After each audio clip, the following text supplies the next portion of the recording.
Ayun guys, so finally listed na si ICE token sa OKX. Actually, tatlong exchange. Sabay-sabay siyang na-list sa Uniswap, Gate.io, and OKX nga. So, yun lang. Na-list siya sa initial price na piso. And yeah, ngayon yung current price niya is 0.66 per ICE token. And yun nga, di ba naalala nyo kahapon, meron tayong 1,200 na ICE token.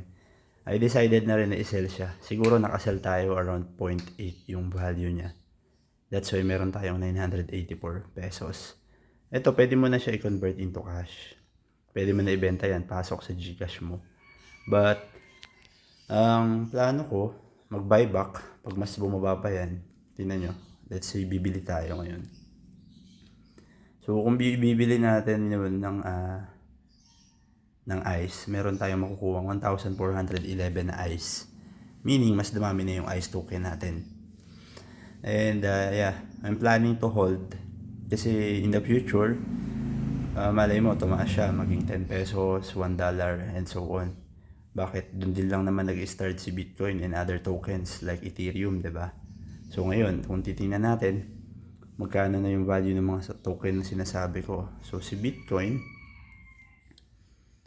2.3 million per token. Kung meron kang dalawang Bitcoin, meron ka na agad 4.6 million. So ganun. Nag-start din si Bitcoin sa free mining apps. Okay? So going back to ICE, ICE is a long-term project.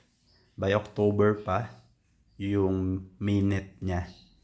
Meaning, monthly meron siyang ICE distribution para sa mga qualified. So kita nyo naman yung mining rate ko is 40 ICE per hour. So medyo malaki rin naman yun per day. Meron tayong 32,000 na ICE currently. Bakit ang pumasok lang sa blockchain natin is 928? 929. Kasi may mga qualification yun. Una, 10% lang ng unlock token mo. Meron kasi tayong tinatawag na staking. So, I decided na stake yung 20% allocation ng ICE na na-earn ko. At the same time, kailangan verified din or KYC verified yung mga referrals ko. So, ganun yun.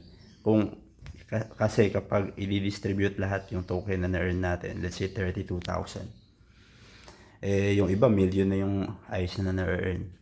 Possible, mamatay agad yung token or bumaba agad yung value totally sa 0.001 or worse, baka wala nang matira.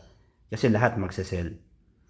So again, maraming projects or maraming mining apps na pwede kang isama. Isa lang si ICE. And ulit, one tap a day lang. So, 'di ba?